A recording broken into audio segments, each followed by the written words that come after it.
Welcome back to Garden Studio. I'm Tessa Pinner, a designer and gardener in upstate South Carolina, Zone 8A. In today's video, I will transition my front porch from autumn to Christmas.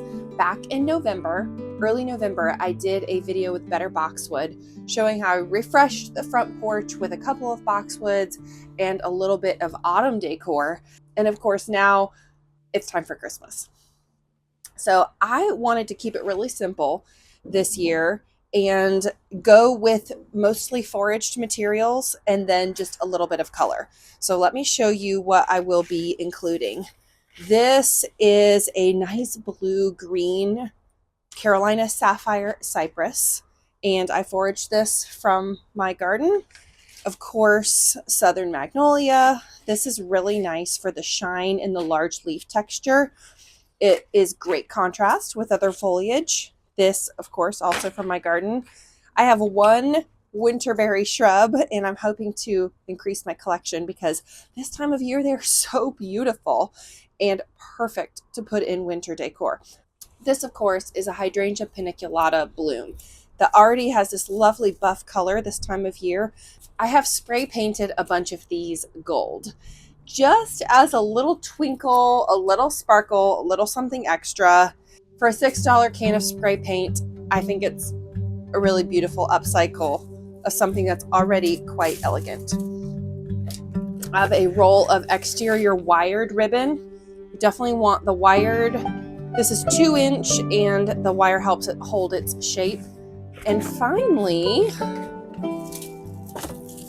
a grapevine wreath that is great for just a base for any season. I will add greenery to this and a bow for over top of the front porch. Let's get started. I love being able to forage right from my own property. Not only blooms and flowering plants, of course, but also another very useful category is evergreens. And even if you don't have these greens in your own garden, you could go forage them from public land or find a friend who does have something and ask them, can I come cut some? And they'll probably say yes. So I've gathered all my materials, brought them up here, and I am ready to start spray painting my hydrangeas. A really good tip with spray painting, especially on a bit of a windy day, is to use a shield box like the one that I have here. Now, you don't have to do this, but you can see the wind. I was afraid I would lose a good bit of the paint just to the action of the wind and also have it potentially get on me, and I didn't really want spray paint on me. So putting it inside a shield like this, just a cheap cardboard box will do, lets you catch the spray paint too so you don't get gold or whatever color you're using everywhere. There are definitely enough fumes involved that you wouldn't want to do this indoors. I'm not really trying to get a solid coat of gold. More than anything, I just want a little bit of shine on all the sides. I decided to forage a bit of Confederate jasmine just for the wreath. I don't really necessarily want to see this base. I'm planning to completely cover it up. So I thought this might be a third nice texture to have with these other two that would be useful for wrapping. So if you have any Confederate jasmine vine and you haven't been quite as diligent as you should with training it, like me, obviously, so you have these tendrils, they're actually very useful for something. So I will work on adding this. I've got a little bit of floral wire and some wire snips and some needle nose pliers, and those will be my tools for affixing the greenery.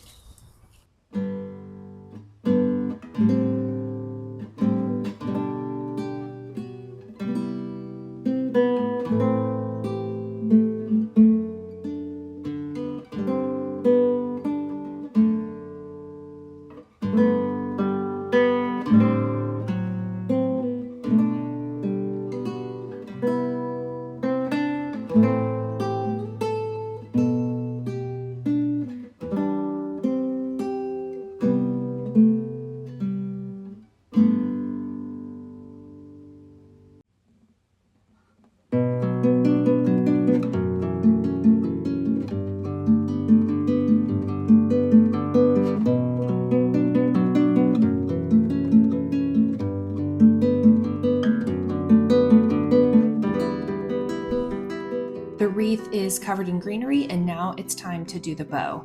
I kind of mocked up the scale just so I knew how long to cut the ribbon by folding it over in the method you see here.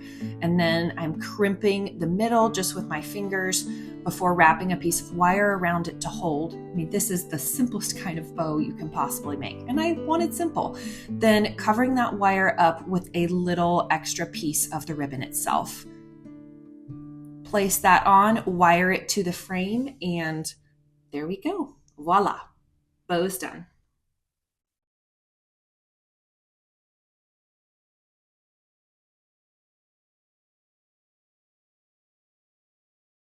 I have cleared away all of the autumn. The dried pampas grass is gone. The colorful pumpkins are gone. The mums are gone. So we're back to boxwoods and these annual planters that I did for fall winter.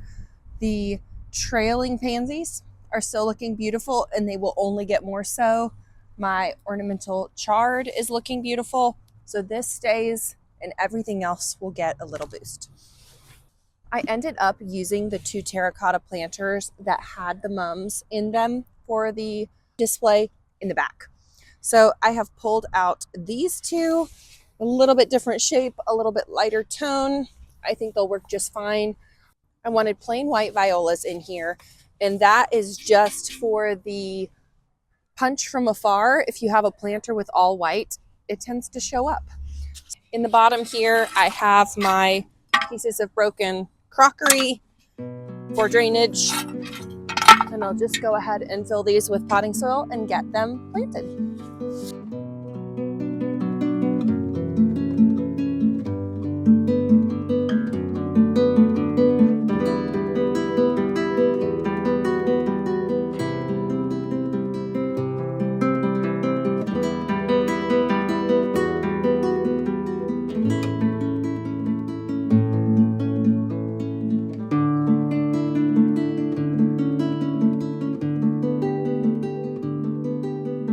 Planters are finished, and I think they'll go right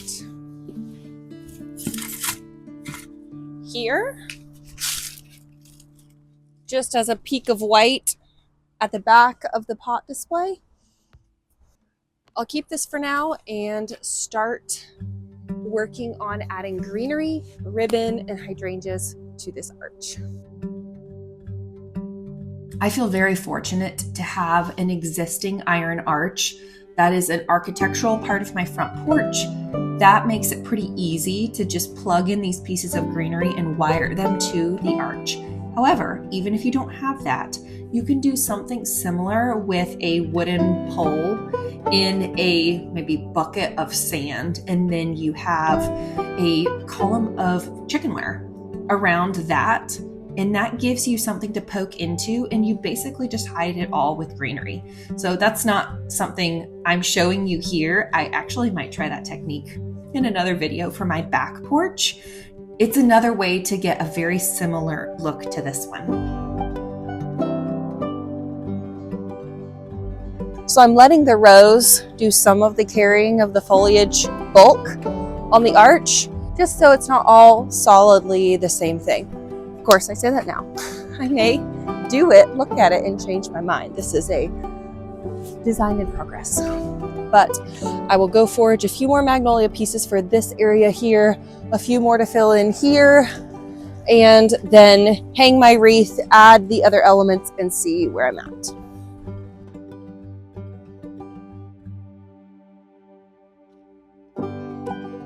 The wire that I'm using here came in a roll of 10 yards, and it turns out that was just enough to do what I needed. If I had wanted to go all the way over the arch or do more bows, pull in this ribbon anywhere else, I would have needed to get 2 rolls. But I am very happy with my choice. I love the little gold bantings on the edges. I think it helps it show up from a distance. I will put the link to this exact ribbon in the description. Anytime you're doing something like this that's going to be viewed from afar, it's always good to step back and look at it from a little bit of a distance. It's like any composition. It looks different up close than it does from far away. So you can see me, I'm up close, I'm plugging the greenery in, and then I'm taking a step back, looking at it as a whole. What does it need? And adding things specifically to make it all balance out. The greenery and the wreath are all up, and these golden hydrangeas are my very last step. I just love what the golden hydrangeas do for the dimension of this arch. I think they're the perfect addition to bring something a little bit glitzy and bright to the frame of the arch.